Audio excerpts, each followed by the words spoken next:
UFC 306 was absolutely mind-blowing. That was probably the greatest sporting event, maybe the greatest live event I've ever seen in my life. I don't know how the UFC expects us to watch future UFC events not in the Sphere. I feel like the UFC should build their own Sphere for the future, but wow, was 306 an amazing piece of content, an amazing piece of entertainment, amazing piece of sports. It was everything, man. I can't wait to talk about this event with you guys. I'm going to talk about the fights a little bit more towards the end of the video. That's kind of what I mainly have problems with. They were a little bit hit or miss. I know some of you guys said that this card looked a little bit weak on paper going into it. You were half right, half wrong. We'll talk about the fights in a minute, but I want to talk about what worked for me with the Sphere. I had a couple... I don't know. I had a couple worries going into the Sphere event. Maybe that it wouldn't translate to TV, that maybe you had to be there in person to fully experience the Sphere.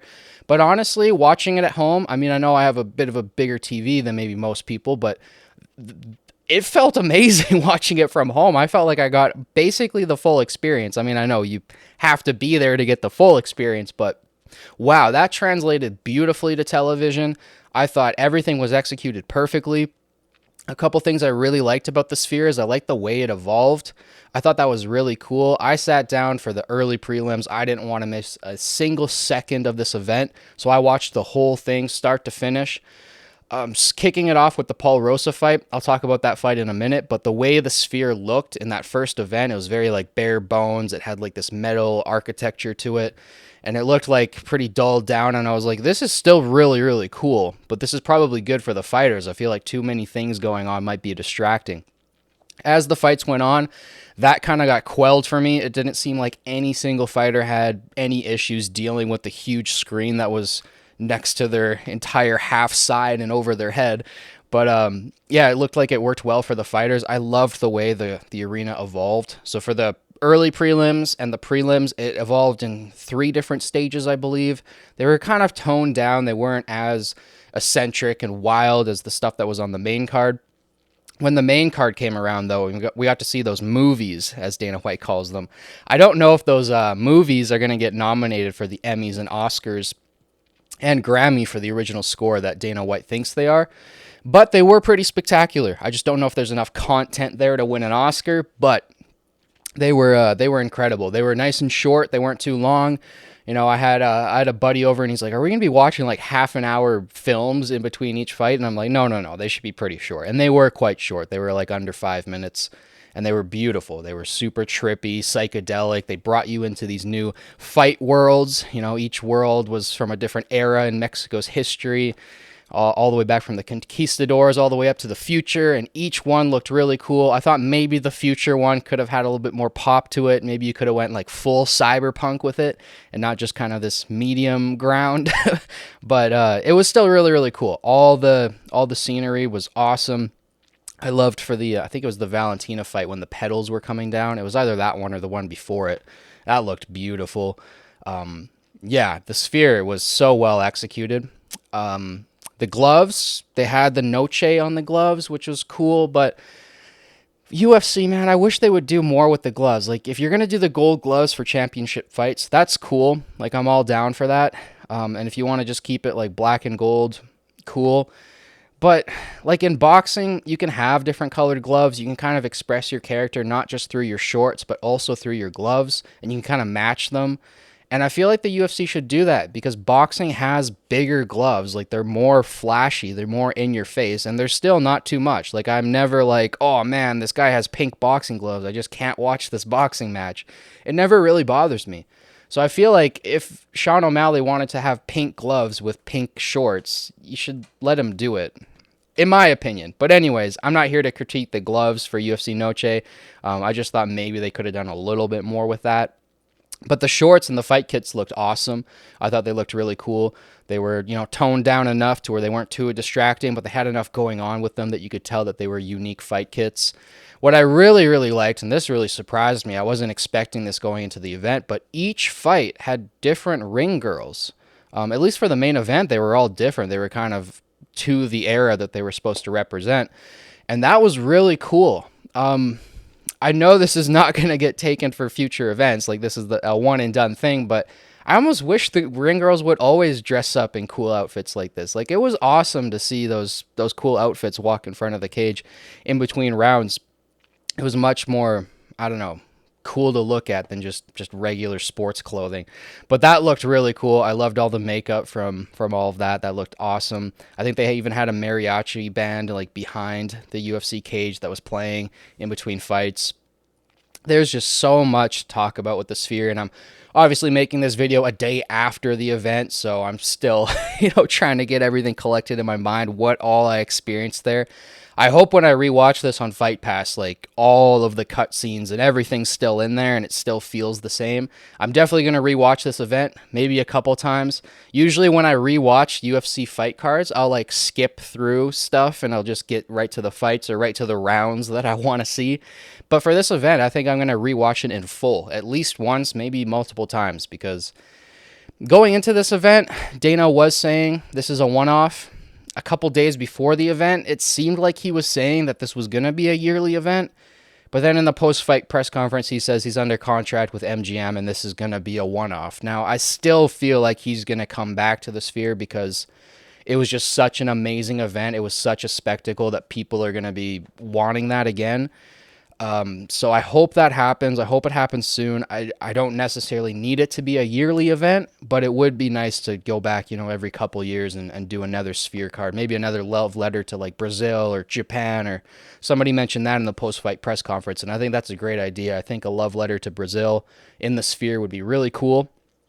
But yeah, the whole event, I was enjoying it, but I was also like, damn, like, I want this again. Like, I want this every single pay-per-view.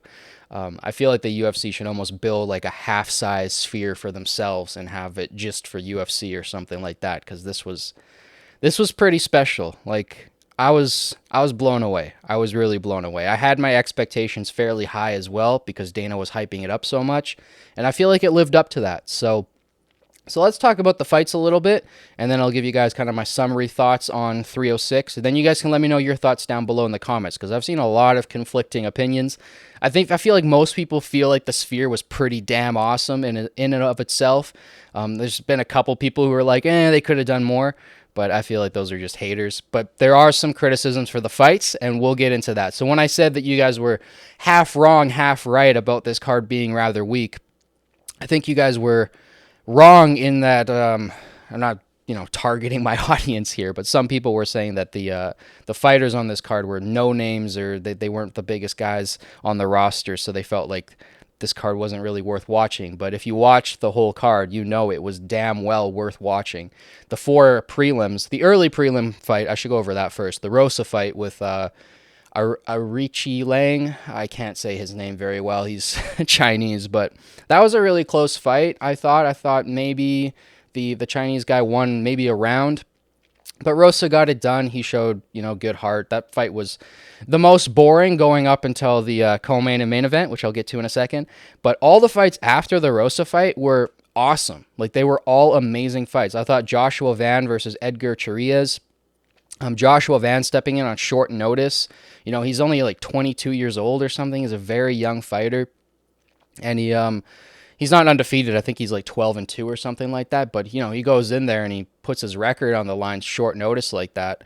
For a young kid to step in there like that, you usually see older veterans do that. So that was awesome. I love to see that from Van, and he battled back and he won that fight. That was a really fun one. Then we had Ketlin Souza defeating Yasmin Yarugi. I apologize, but in the second round, she got that rear naked choke, and that was vicious.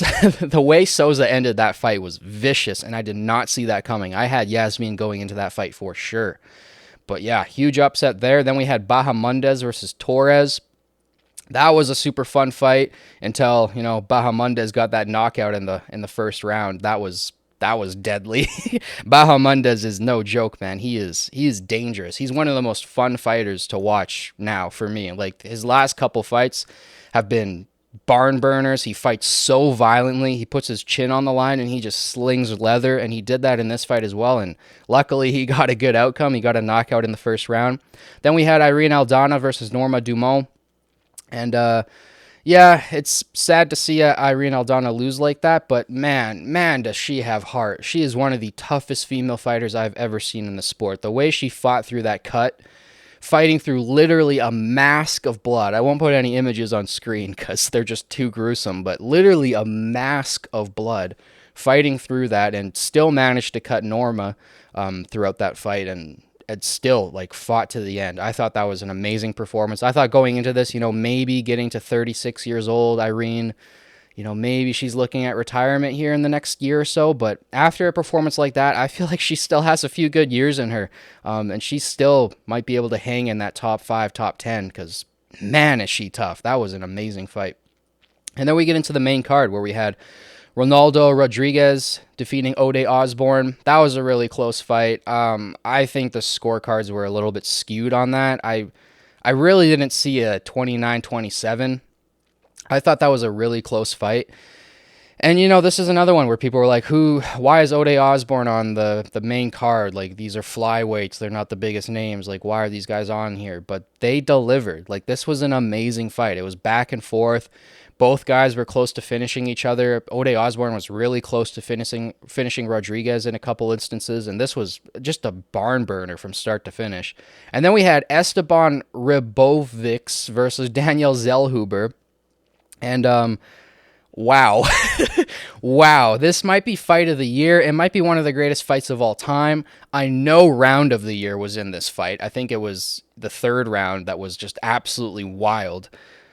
This fight is one that I'm definitely going to rewatch several times because this was just an all-out war. It reminded me of Rory versus Robbie in instances too, because the way it heated up and then the way they just let their guards down and they were just slinging punches at each other's head. Both of them were so close to getting knocked out at points, especially Zellhuber. I don't know how he stood on his feet during that one sequence where he was just getting lit up for like a whole minute, still moving his head, defending intelligently, and somehow made it to the decision.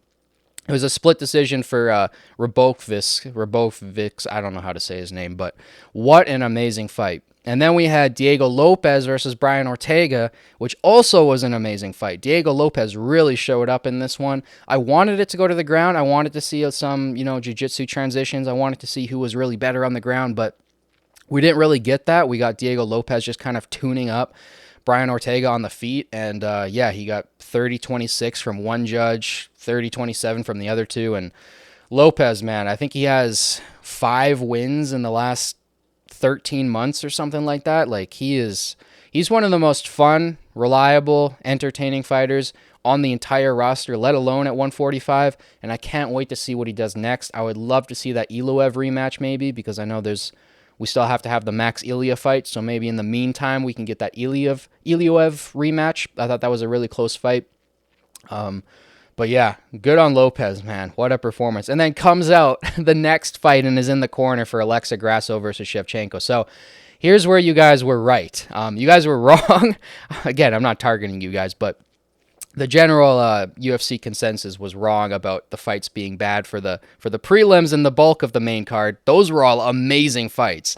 And you can't judge a card until the card happens. You have to watch the card, and then you can judge whether or not it was bad or not, because a lot of those fights delivered. And like I said, we might have had fight of the year on that main card. It was absolutely spectacular, but we get to the main 2 title fights, and it's kind of the opposite. We get 2 absolutely boring fights. I won't even try to sugarcoat it and say that the Valentina fight was entertaining. I will say that my heart rate was up quite a bit watching that, because I'm a huge Valentina fan, and as somebody who's, emotionally invested in the fight, it's going to be a little bit more entertaining to me. Now, was it boring? Of course. I'm going to go over Valentina's thought process in a second, but of course it was boring. If you're a Grasso fan watching that, I'm sure it was incredibly frustrating to watch that. I mean, you're getting blue balls the whole fight with her getting these submissions so close, and then Valentina just defends perfectly and then, reestablishes position and then continues to just kind of not even maul her on the ground. She was just holding position. But here's what I think Valentina's mentality was like going into this fight, because I know Valentina a little bit better than I know Grasso. I've watched basically every single Valentina fight. The first fight, I feel like she got from that, like, oh, I was winning the fight. I was doing good. I was doing what Shevchenko does. But I threw a spinning back kick at the wrong time. She got a choke in, and she put that choke in over my chin and still got it. So she's strong, and she needs to be respected on the ground. So the second fight, Valentina's a little bit more cautious, and she's not exactly the same Valentina with that cold, deadly, stone cold face that we normally see her as. She seemed a little bit more timid in the second fight, a little bit less willing to take chances, but she was still willing to strike with Grasso. And that was a 50-50 fight. I think draw is probably the best way to score that fight. I think the judges actually got it right in the second fight, even though as a Valentina fan, I would probably say Valentina won the second fight, winning 3-2. But it was close enough where you could call it a draw. And after that fight, I think everybody thought, like, man, these two are so evenly matched, like it's splitting hairs on who's going to win the third one. So Valentina goes, I'm not going to strike with her because when I strike with Grasso, it's a little bit too even. She's got a little bit too much power to counter my superior technique, so that it kind of evens out. And if I go to the ground with her, I need to be incredibly cautious because she is deadly off of her back. So what Valentina did in this third fight is she went, okay, this is going to be incredibly boring. I think I know this going into it. I'm not going to strike with her. I'm not going to have those flashy kicks that I normally have. I'm going to take her down and I'm going to lay on top of her and try to work for an arm triangle or try to land some ground and pound from half guard or side control. And that's basically what she did for 5 rounds. So 5 rounds to Valentina Shevchenko. I think it was an absolutely dominant performance, but yes, it was boring to watch. I mean, if you're a jiu-jitsu fan, you love high-level grappling, maybe you found it entertaining. I found it entertaining because I'm a huge fan of Valentina Shevchenko, but I understand that for most people that was very boring. Now, luckily, I feel like the main event was less boring, but still, Merab, he has opportunities to finish fights and then he doesn't, and it's really annoying. You shouldn't be kissing a guy in the middle of the fight. You should, try to crank his neck and finish the damn fight. Going into that fight, I was fighting my mind the whole time leading up to it. Even in my prediction video, my mind was telling me, like, how good Merab is. You've seen his wrestling. His striking's good enough. Like, he's going to win. He's got higher cardio. He's got better pressure. He's going to win this fight. My brain kept telling me that, but then I would fight it, and I would say, no, Sean's got the confidence. Sean's got the knockout power. He's got that swagger. He's going to go in there like Aldo versus McGregor and just find a way. But that didn't happen. I should have listened to my brain. Sean looked flat-footed and just dead, especially rounds like 2, 3, and 4. He had nothing going at all. It wasn't until the last minute and a half of the 5th round where he started to seem a little bit alive. But even then, you hurt Merab to the body with a beautiful kick, and then you go back and try to do that kick 2 more times because it worked. No. You go in there with your hands and you start throwing leather like it's like your life depends on it because you've lost the previous 4 rounds. I know the judges gave 2 rounds to Sean. I don't know how. But you need to go in there and you need to finish the fight. And then Merab also didn't do that. Merab was dominating the whole fight. He was like doing what Bilal did to Leon, but unlike Bilal, he had a lot of opportunities to finish this fight. At least I felt that way. And I don't know, man, like the whole excessive coaching, it was weird. Herb Dean was kind of weird during that fight too. It was an odd fight, and I just feel like it just left a bad taste in people's mouths. So while I think the bulk of the event was just super entertaining, all the fights delivered. The Sphere was obviously half of the star of the show. I feel like the fights were half of the star and the Sphere was the other half. The Sphere definitely had its moments, like especially in between fights. It was all great up until those last 2 fights. And then, yeah, I mean, high-level fights are going to be like that sometimes when you have people that are, lesser-known names that are well-matched together, because you have to recognize you can't judge a card before you watch it. The matchmakers this year in the UFC have been the best they've been in the entire history of the UFC. The matchmakers have never been this good before. Almost every single fight this year has delivered. It's been pretty outstanding. And then all these fights delivered between these like kind of no names, if you want to call them that. And then you get to the big names, and then, of course, they're super technical, there's lots of grappling, and they become kind of boring. So never judge a card until you watch it. I thought this card was, like I said, awesome for the most part, and then we got towards the end, and then we saw some kind of boring technical fights. But good outcomes, I think. I think for Val, I kind of already went over Lopez. I want to see him fight Iloev in the rematch, and I would like to see maybe Ortega fight, not Yair, maybe Arnold Allen. I'm not too sure. Ortega can match up with anybody. Any fight with Ortega is fun. But for Shevchenko, I don't really want to see another Grasso fight. I feel like this trilogy is kind of over. They're 1-1-1. That's kind of a perfect place to end it. Grasso, I'm sure will get the belt back soon. She's still fairly young. I think she's like 30, 31. So I think she has lots of time to get that belt back. I would like to see Shevchenko versus Furo. Nunes, I don't think will come back for the Shevchenko fight, but obviously I've wanted for years to see that rematch. I thought the first fight was very close. I thought Shevchenko actually won the second fight. I thought that was maybe a robbery, but other than that, maybe she could go up a weight class. I feel like Shevchenko could beat either Pena or Pennington, but Kayla Harrison, that's a whole nother beast. I'm the biggest fan of Shevchenko, but Kayla Harrison might be a little bit too much to handle there. As far as the main event, I think this is the perfect outcome because 135, the top 6 right now, the champion and then plus the top 5, you can actually pair them up perfectly at 135 right now. So what you do is you have Merab as champ fight Umar because that's a perfect fight stylistically. I think Umar takes that. I think Umar Nurmagomedov has better wrestling than Merab. I think there's just levels to wrestling, and Dagestani wrestling is, to me, better than Georgian wrestling. And I feel like Umar is just, he's better on the feet. He's got, I think, maybe the best kicks at 135. He uses his front kick like a jab in a way that I haven't seen since Anderson Silva. Like, Umar Nurmagomedov's striking is absolutely insane. I think he actually runs through Merab and then stays champ for a while. But Umar versus Merab, that's the fight I want to see for the belt next. I want to see Sean versus Corey because they're both 5'10", crafty strikers. They haven't matched up with each other before, and I think that's a really, really fun fight. And then I think Piotr Jan versus Davidson Figueiredo. I think that's another perfect fight. And then whoever has the better performance between Sean and Corey and Figgy and Piotr, I think the winner should, or whoever has the better performance should fight for the title after Umar takes it from Merab. Now, can Merab beat Umar? Sure, anything can happen in the fight game. But I think just with how Umar strikes, how fluid he is, what he showed me against Corey Sandhagen. I know Corey Sandhagen stopped a lot of the takedowns and a lot of the groundwork, but that was literally a masterclass in takedown defense.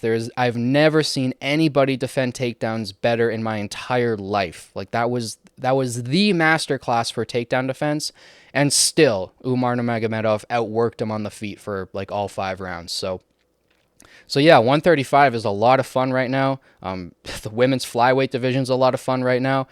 And yeah, you guys can let me know in the comments who you think people should match up with and what fights you think should be next. But let me know in the comments what you guys thought about the Sphere itself. How did you think the event went? Did you like the fights? Like I said, I think the bulk of them were actually very, very entertaining. I thought it was just kind of the main 2 fights, the main event and the co-main event that were kind of boring. But let me know down in the comments what you guys thought about the whole Sphere event. Do you guys want to see this done again? Do you think Dana should build his own Sphere? That's something, man. I really think Dana should. I know it's $2 billion to build one, but with all the money he hogs and then throws away on gambling, just don't gamble for a year and build a Sphere for the UFC fans. But yeah, those are kind of my thoughts on the fights today. Thank you guys so much for watching. As always, don't forget to like, subscribe, share with your friends. It helps boost this channel in the algorithm. I'll catch you guys in the next one. Peace.